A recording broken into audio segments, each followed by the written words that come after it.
Let's do this.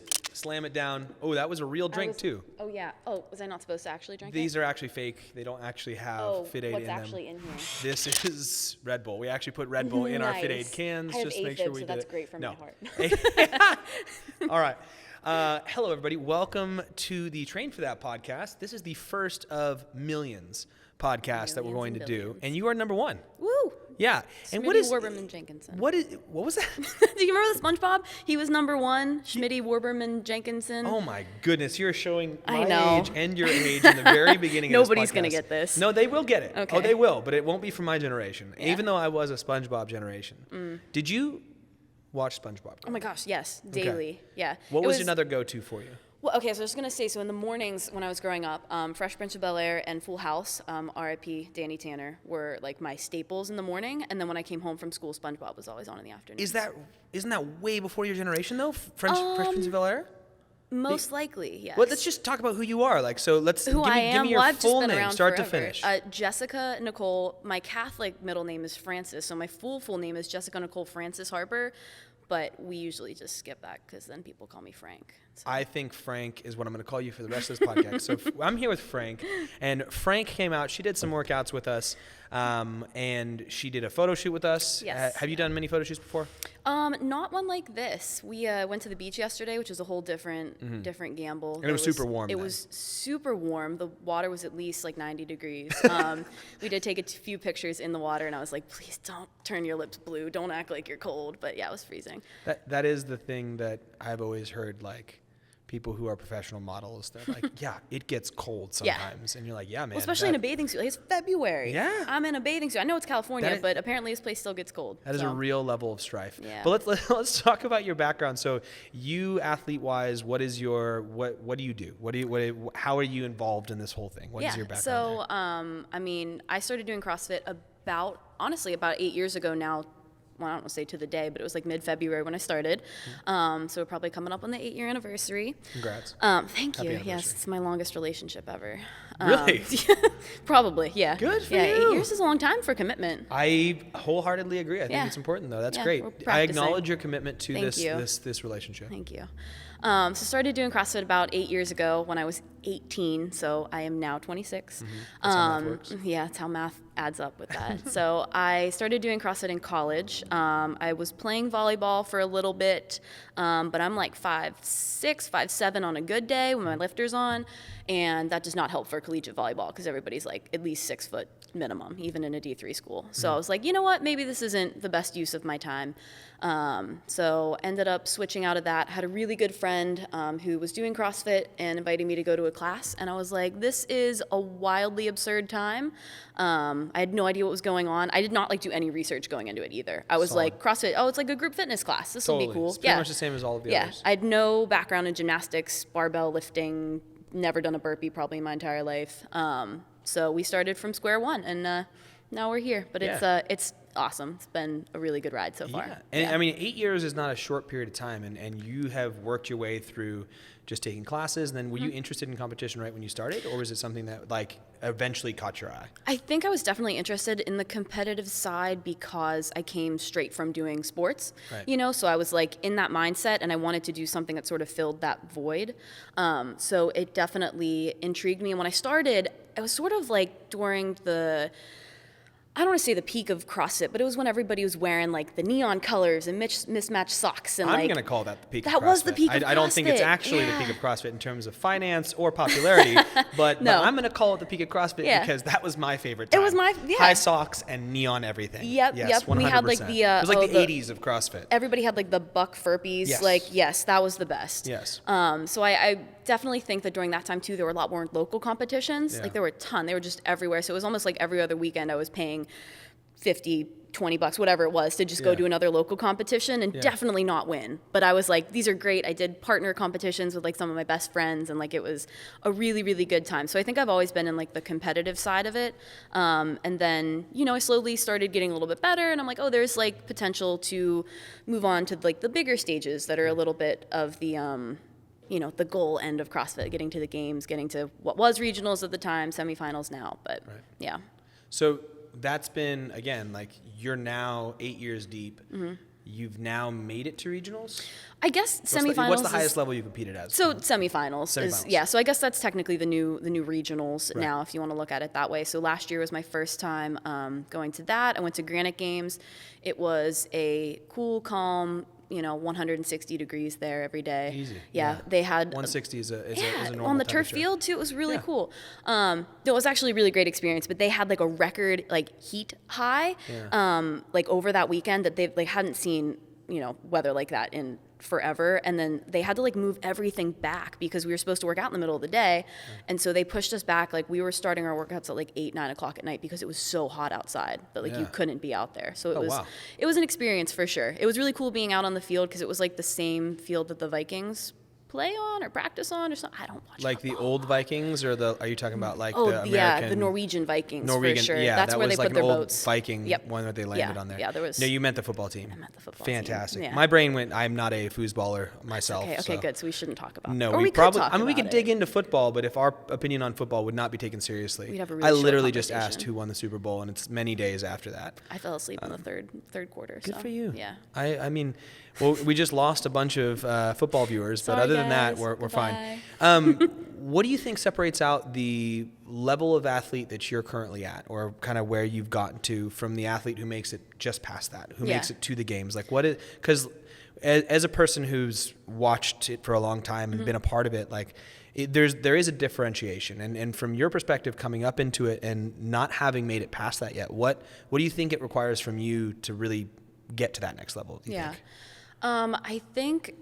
I think for everyone it's a little bit different. I feel like for me, so I still had a full-time job at the time. I'm still working full-ish part-time. I'm part-time now, but also going into another job that's part-time. So yeah, 1.5. Yeah, whatever. Double part-time. Double part-time equals full-time. There we go. It's what I'm telling myself in with my more brain. freedom. Yeah, exactly. A little more pliability in the schedule. But I think it's tough because you have a lot of athletes now who are full-time CrossFit athletes. They're paid to work out, and they're that's their job, so they can train all day. So that sets them apart to where they can train for 6 hours a day and also recover in the time in between, versus somebody who is still working a full-time job and then also trying to do their training as well. Right. I think there is a bit of a mindset shift that needs to happen. Last year when I qualified, I was working in a hospital, and I had to be there at 8 a.m. every day, 8 to 4:30. It was peak COVID, so it was a crazy, crazy time being there. My training was in the mornings. I would get up at 4 in the morning, get to the gym by 5, train from 5 to 7:45, rush out of there and go to work. So I was still trying to get those 2.5 hours of training in that I needed to get, as well as being at work all day. And sleeping. And I always forgot about sleeping and having and eating. a social life. Yeah, that wasn't really much.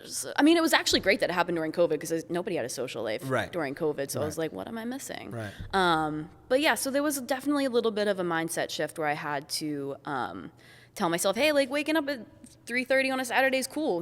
That's what you want to do. But it was something that I always said that I would never continue to do CrossFit if I didn't love it, And I think if you surround yourself with the right people that are also doing it too, it makes it so much less of a suffer, because you have a lot of other people who are with you. Maybe you're not doing the same workouts, but there's other people that are there that are keeping you accountable, hey, you coming in this morning, yeah, that sucked, this is awful, I'm tired, whatever, but you're suffering together. And I think that's something I always really enjoyed of CrossFit, is that you're never really by yourself. I know there's a lot of awesome people out there who do this stuff every day in their garage on their own.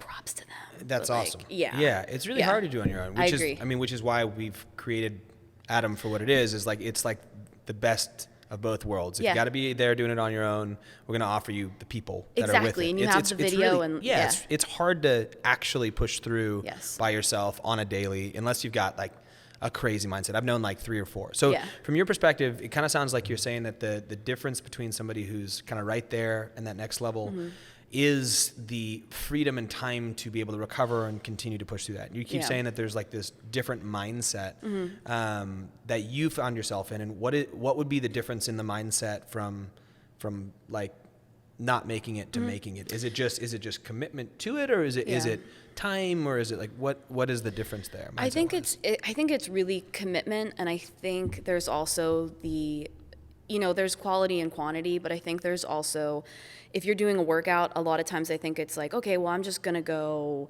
kind of hard for this, not feeling it today. Like, I think once like, okay, I only have this time to do this today, like, I need to make this hurt, Right.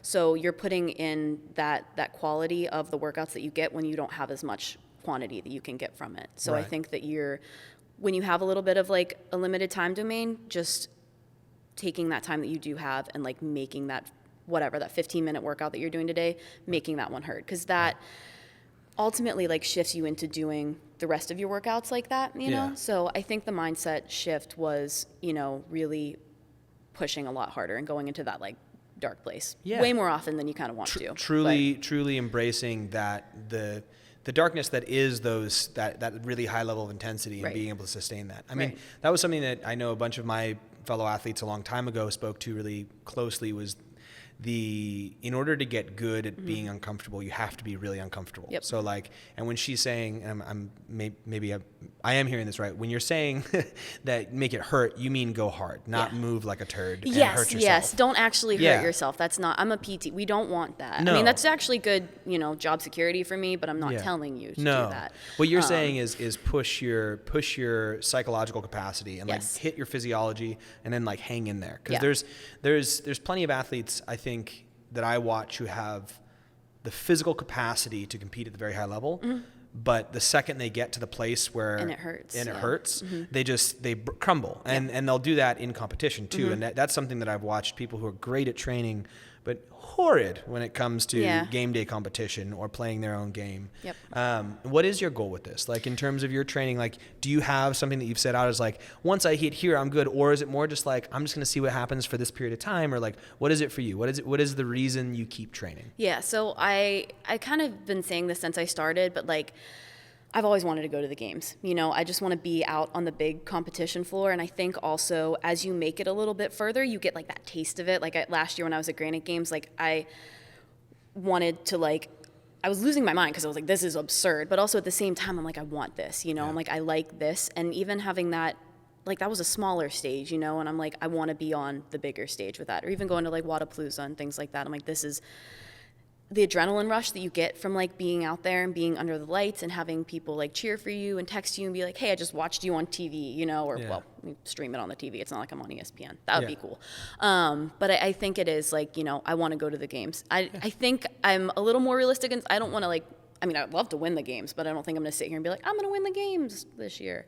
I don't think that's going to happen. Crazier things have happened, but I think it's, I just want to prove to myself that, everything I've been doing for the past 8 years, like there has been an end goal to it. And I am physically capable enough to like hang with the girls that are way up there too. Awesome. Yeah. How do you think it's going to happen this year, next year, or the year after that you make it to the games? I would love to say this year. I feel good, but I think it's always tough too. And there's always new people coming into, like there's all the younger girls and stuff that come up as well. Yeah, I can't control that. So what could stop you? I think, thinking about my own limitations, I think strength has always been more of a limiter for me, and there are girls like just putting up big numbers for stuff. And I've definitely been working on that and getting a lot closer, but there are some strong girls out there, which is awesome and super inspiring. But that's something I need to keep working on. I think like the engine, the gymnastics and everything is there, but it's more like girls cycling, 175 on snatch, and I'm just like, that's cool. Yeah. So I think there's a few limiters there, but I like to think of them more as like just something to work on, for the next year. So I'd like to think that this year might be it, but last year I placed like middle of the pack at Granite Games. If I come like closer to the top this year at semifinals, that would be like a win for me. I'd like to make it like, I'm 26 now. Like I don't like to put a time cap on anything, but just for the sake of having like more of a life later on, next couple years is hopefully when it happens. Yeah, when you hit 30, you kind of die. That's what everybody keeps telling me. Like inside, physically, it's just downhill. It's just really aggressive spiral till a massive explosion and fire and all that kind of stuff. Like you only eat Advil, right? That's it. I actually don't think I've had like actual food. Advil. In the past 10 years. You haven't had Advil? No. That's really good. I don't take I've definitely I'm not my taken jam. Advil. Yeah, it was never my jam. Like Yeah. I think if I've had a couple really bad headaches when I was Okay. sick, and to pull it back, You went I've with done that. it. All right. Yeah. When I had COVID, I did. Oh, yikes. Yeah. I Body got aches such hits ya. inflammation, and it wasn't whatever it was. Anyway, Yeah. that's beside the point. Now, if someone was in your similar position or Yeah. just before yours, maybe they're just getting into it. They're at the beginning of their 8-year journey. Sure. What's the thing you would leave them with? What was the thing, like, if you sat and thought about it, you would love to have told yourself 8 years ago? I think this is something that I think, honestly, I've continued to take with me, but it's something that I find to be really important is, like, have fun, because I think that life is too short. We're not here super long, and you should be doing something that you're having fun with, and CrossFit is fun. Yeah. Like, especially if you're in a good gym, or even, like, have your friends, or have, like, the Atom community where there's people you can chat with and talk with. Like, it's supposed to be a community, and, like, you're supposed to have fun with it. Right. And I think that makes it sustainable, and I think there definitely is, like, a level of being a competitor, but there's also, like, so much room to have fun. Like, do local competitions, go hang out with your friends after the gym, drink some Fit Aids, and like make friendships, because, like, some of my literal best friend now, like, I met her when I started doing CrossFit. And it's like you can't beat that. Awesome. I think there's a certain level of humility that's required to truly hit these workouts hard. Yeah. And in that space, you can either be very fragile or you can have a ton of fun. Yeah. And I wholeheartedly agree with you. And Yeah. second her decision, have a ton of fun. Yeah. Like, from the very beginning, and find fun in weird places. And, like, Yeah. I'm going to really push now to have in the Atom app a poop emoji added to, you can do thumbs up, heart, or poop emoji. Yeah. Like that. Because I would throw so many poop emojis on different people's things, so just much so they're more like, fun. who just gave me another turd? Yeah. And it'll be Pat. Yeah, Like, you're it'll like, be me Pat in gave there. me So. turd. Pat and his turds. God, Pat and they're his everywhere. turds nonstop, but Yeah. it'll make you smile and you'll move on from Yeah. it. So I think that's fantastic advice. Yeah. Thank you, Thank you. Francis. It's Frank. I'm going to go with Francis. All right. Well, that was it. Cool. Congratulations Thank on you. your next making it to the games. Yeah. And I'll thank the winner of the 2025 games. Yes, You. that'll be me. Good job. Cool. Thank you. Awesome being here.